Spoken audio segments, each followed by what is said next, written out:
Assalamualaikum everyone, welcome to Vocabgram. In this lesson we are going to learn 10 new English words with Hindi and Urdu meaning. देखिए हर साल जो dictionary है उसके अंदर new English words जो है वो ऐड किए जाते हैं. This is very important to know this new English words with Hindi and Urdu meaning, ताकि अगर कोई इंसान आपके सामने ये अल्फाज इस्तेमाल करे तो आपको इसके मतलब पता हो. ठीक है, तो let's start with our lesson. Our first new English word is adulting. ठीक है, इसका मतलब होता है behaving as responsible and grown up. और उर्दू और हिंदी में आप उसको इस तरह से समझ लें कि अगर कोई इंसान पहले बच्चों की तरह बिहेव करता है, इरिस्पॉन्सिबल है, वो अपनी जिम्मेदारियों को नहीं समझता है, लेकिन वो फिर कुछ अरसे के बाद जो है जूं जूं जैसे हम बड़े होते हैं तो हम हमारी जो बड़ों वाली जो जिम्मेदारियां होती हैं उनको समझने लगते हैं और उस तरह से बिहेव करने लगते हैं, एक रिस्पॉन्सिबल इंसान की तरह बिहेव करने लगते हैं. ठीक है, तो इसका मतलब है कि हमारा जो बिहेवियर, ये वाला बिहेवियर है, इसको हम अडल्टिंग कहेंगे कि बड़ों की तरह बिहेव करना, एक रिस्पॉन्सिबल इंसान की तरह बिहेव करना. और इसमें जो ये जो बिहेवियर होता है, इसमें जो मेनली जो चीजें आती हैं वो ये आती है कि जो दिन भर के रूटीन के जो घर की जिम्मेदारियां होती हैं, अगर कोई इंसान उसको एक पूरी जिम्मेदारी के साथ अगर अदा करने लग जाए, जैसे कि घर को साफ रखना, अपने रूम को साफ रखना, ग्रोसरी करना, बिल्स को पे करना, जो इस तरह की जिम्मेदारियां होती है, अगर कोई इंसान इसको बहुत जिम्मेदारी के साथ इन चीजों को करने लग जाए तो इसका मतलब है कि वो बड़ों की तरह बिहेव करने लग गया है. ठीक है, तो उसके इस बिहेवियर को आप अडल्टिंग कहेंगे. तो इसका सेंटेंस होगा, I think you should start adulting now. कि मेरा ख्याल है कि अब तुम्हें जो है ना वो एक रिस्पॉन्सिबल और एक बड़े इंसान की तरह जो ना बिहेव करना चाहिए. कोई इंसान अगर वो बड़ा हो गया है उम्र में, लेकिन वो स्टिल जो है वो बच्चों की तरह एक चाइल्डिश बिहेवियर जो है वो इख्तियार किए हुए, तो उसको आप ये जुमला बोल सकते हैं कि I think you should start adulting now. ठीक है, ये एक नया वर्ड है जो इंग्लिश इंग्लिश में ऐड हुआ है, तो आप भी इस वर्ड को अपनी जो वोकैबुलरी है उसमें ऐड कर लीजिए. ठीक है. Our next new English word is awe walk. और awe walk को जो मतलब होगा, take a walk and start noticing small things around you. ठीक है, ये भी न्यू इंग्लिश वर्ड है जो रिसेंटली जो है वो डिक्शनरी के अंदर ऐड किया गया है. इसका मतलब ये है, उर्दू और हिंदी में आप इसको इस तरह से समझ लीजिए कि जब हम वॉक के लिए जाते हैं, ठीक है, तो मोस्टली जो है हम बस वॉक ही करते हैं, या अगर हमारे साथ हमारा कोई पार्टनर होता है, क्योंकि अक्सर लोग होते हैं पार्टनर्स के साथ जाते हैं, कोई फ्रेंड के साथ वॉक करते हैं, तो हम आपस में गुफ्तगू करते रहते हैं.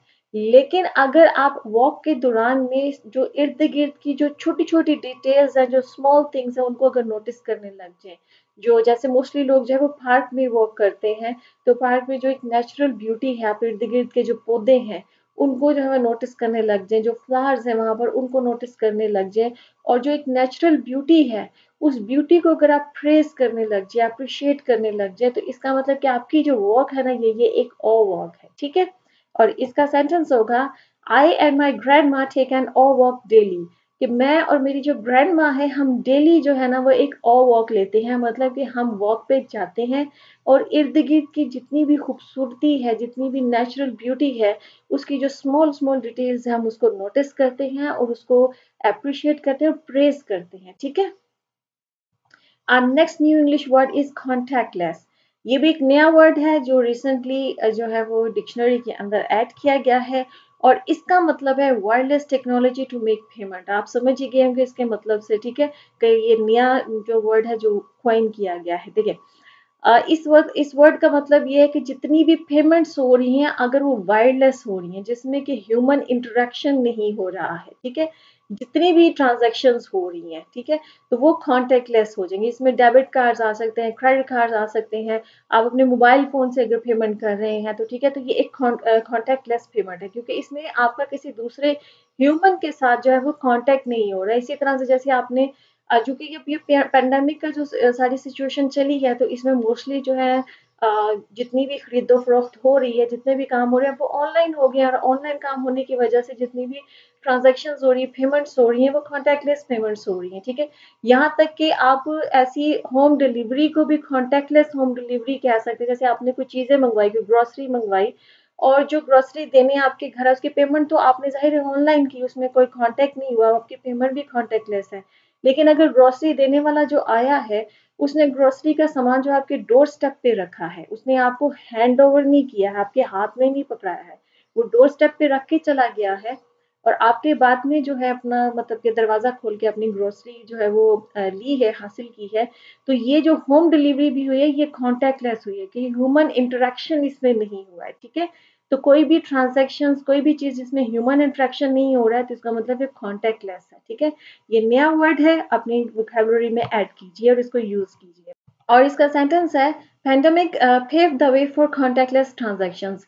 कि जो पैंडेमिक हुआ है इसने पेव द वे मतलब होता है रास्ता खोल देना, ठीक है? कि इसने एक रास्ता बना दिया है कॉन्टैक्टलेस ट्रांजैक्शंस का, कि इसकी वजह से जो है ना कॉन्टैक्टलेस जो ट्रांजैक्शंस है उसकी तरफ रुझान बढ़ गया है लोगों का, ठीक है? उसकी तरफ दुनिया आ गई है। अब नेक्स्ट न्यू इंग्लिश वर्ड है डूम स्क्रॉलिंग। डूम स्क्रॉलिंग का मतलब होता है being obsessed with staying up to date with a bad news. ये भी डूम स्क्रॉलिंग भी जो है ये नया वर्ड है और इसको भी अभी-अभी डिक्शनरी में ऐड किया गया है। इसका मतलब ये है कि अगर कोई इंसान किसी बैड न्यूज़ के साथ इतना ऑब्सेस्ड हो जाए, कोई बुरी खबर आई है और उस खबर के साथ वो इतना ऑब्सेस्ड हो जाए कि वो उसकी हर जो भी अपडेट आ रही है ना, वो उसके साथ बस चिपका हुआ है कि अब क्या आई, अब क्या आई, अब क्या नई अपडेट आई। वो सोशल मीडिया के ऊपर जस्ट चिपका हुआ है और हर वक़्त स्क्रॉल कर रहा है अपने मोबाइल फ़ोन को कि जो भी वो बैड न्यूज़ है उसकी नई जो अपडेट आ रही है, उसको बस जानने के लिए। तो इसका मतलब है कि वो इंसान जो है वो डूम स्क्रॉलिंग कर रहा है, ठीक है? ये बैड न्यूज़ के लिए देखिए आप पैंडेमिक के दौरान भी ऐसा हुआ ना, अगर जैसे जब इसकी सारी खबरें जब न्यूज़ आ रही थी, अगर कोई इंसान टू मच ऑब्सेस्ड हो जाए और वो हर वक़्त अपने सोशल मीडिया के साथ जो है वो अटैच रहे और हर वक़्त जानता रहे कि अच्छा अब क्या हुआ है, अब इसके आगे क्या हुआ है, अब उसके बाद क्या हुआ, अब क्या नई अपडेट है, तो इट मीन्स कि वो इंसान डूम स्क्रॉलिंग कर रहा है, ठीक है? इसका सेंटेंस होगा I am doom scrolling this news for the last 6 months. कि मैं पिछले 6 महीने से इस न्यूज़ को डूम स्क्रॉलिंग कर रहा हूँ, मतलब कि इसकी जो भी नई अपडेट आ रही है ना बस उस अपडेट के साथ चिपका हुआ हूँ मैं, हर वक़्त उसके साथ लगा हुआ हूँ कि अब क्या आ रहा है, अब क्या आ रहा है, अब क्या आ रहा है, ठीक है? And next new English word is PPE. PPE जो है ना ये एब्रीवेशन है पर्सनल प्रोटेक्टिव इक्विपमेंट। जो भी हमारा जो अपने आप को प्रोटेक्ट करने के लिए जो भी इक्विपमेंट यूज हो रहा है ना इस वक्त जो भी पैंडेमिक के दौरान में उसको पीपीई कहते हैं, ठीक है? जैसे कि ग्लव्स हो गए, जैसे कि मास्क हो गए, जैसे कि वो जो फेस शील्ड्स होती हैं या जो भी जो वो कोट्स वगैरह जो वो पहन रहे हैं डॉक्टर्स वगैरह जो भी हमारा मेडिकल स्टाफ है खुद को प्रोटेक्ट करने के लिए, ठीक है? तो जो भी खुद को प्रोटेक्ट करने के लिए जो भी इक्विपमेंट है उसको पीपीई कहा जा रहा है, पर्सनल प्रोटेक्टिव इक्विपमेंट, ठीक है? पूरा बोलने के बजाय लोग उसको शॉर्ट करके पीपीई बोल रहे हैं, ठीक है?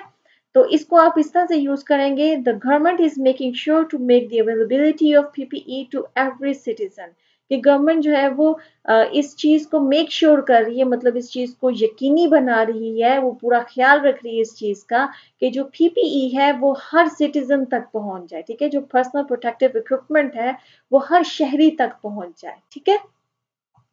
और next new English word is quarantine. आप कहेंगे ये तो सुना है क्वारंटीन, इतना तो नया नहीं है, लेकिन वो जो वर्ड है ना क्वारंटीन नहीं है, वो क्वारंटाइन है, उसमें टी के बाद आई है, ठीक है? आई एन ई है उसकी जो स्पेलिंग है, लेकिन उसको भी लोग अक्सर क्वारंटीन जो है वो प्रोनाउंस करें।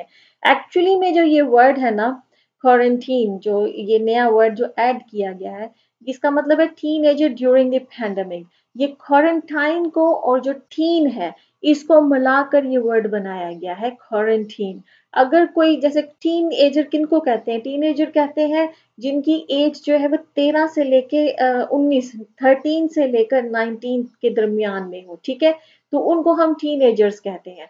तो अब ये जो क्वारंटाइन का जो टाइम गुजरा है जो भी है, अगर क्वारंटाइन के टाइम में कोई इंसान जो है इस पैंडेमिक के टाइम में कोई इंसान जो है वो अगर टीन एज का है तो उसको आप क्वारंटीन कह देंगे कि भाई तुम क्वारंटीन हो, ठीक है? ये भी एक नया वर्ड है जो इंट्रोड्यूस है। क्वारंटाइन भी नया है लेकिन अब उससे लोग फेमिलियर हो गए हैं, तो ये क्वारंटीन जो है ना ये उसकी नेक्स्ट फॉर्म है, ठीक है? और इसको आप इस तरह से यूज कर सकते हैं U turn 16 this year and it makes you quarantine. कि तुम इस साल जो वो 16 के हुए हो तो ये तुम्हें अब क्वारंटीन बनाता है, मतलब कि तुम जो हो ना वो टीनेजर हो इस पैंडेमिक के टाइम में, ठीक है? Next new English word is thirsty. आप कहेंगे मैम ये तो नया नहीं है, ये तो पुराना है। थर्स्टी का मतलब है प्यास, ठीक है? कि जब आपको प्यास लगती है आप पानी पीने के लिए, ठीक है? तो ये तो पुराना वर्ड है, लेकिन नहीं, ये न्यू इंग्लिश वर्ड है क्योंकि इसको नया मीनिंग दिया गया है। वर्ड पुराना है पर इसको एक नया मीनिंग दिया गया है, और नया मीनिंग ये दिया गया है कि having a need for attention and approval.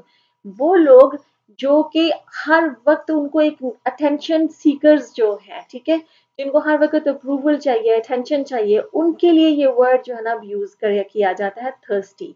और ये अटेंशन, ये जो अप्रूवल जो है, ये उनको सोशल मीडिया पे चाहिए। आप देखेंगे कि कुछ लोग ऐसे हैं कि अपनी वो हर चीज सोशल मीडिया के ऊपर पोस्ट कर रहे होते हैं। मैंने ब्रेकफास्ट में ये खाया, मैंने आज मैं फलां जगह पर गई या गया, आज मैं इस दोस्त से मिला, मैंने डिनर में ये खाया, मेरा लंच ये था, ठीक है। जो अपनी हर रूटीन को वो अगर सोशल मीडिया के ऊपर पोस्ट कर रहे हैं, अपनी बहुत सारी पिक्चर्स को पोस्ट कर रहे हैं, तो actually they are thirsty for attention.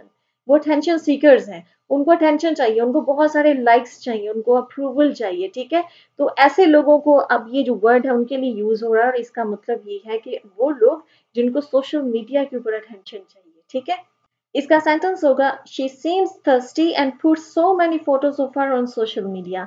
कि वो थर्स्टी लगती है, मतलब वो अटेंशन सीकर लगती है, और वो अपनी बहुत सारी फोटोज जो है ना वो सोशल मीडिया के ऊपर पोस्ट करती है, ठीक है। And next new English word is truthiness. Truthiness का मतलब ये होता है something seems true but not backed by evidence. ये भी एक नया वर्ड है जो अभी रिसेंटली डिक्शनरी में ऐड किया गया है।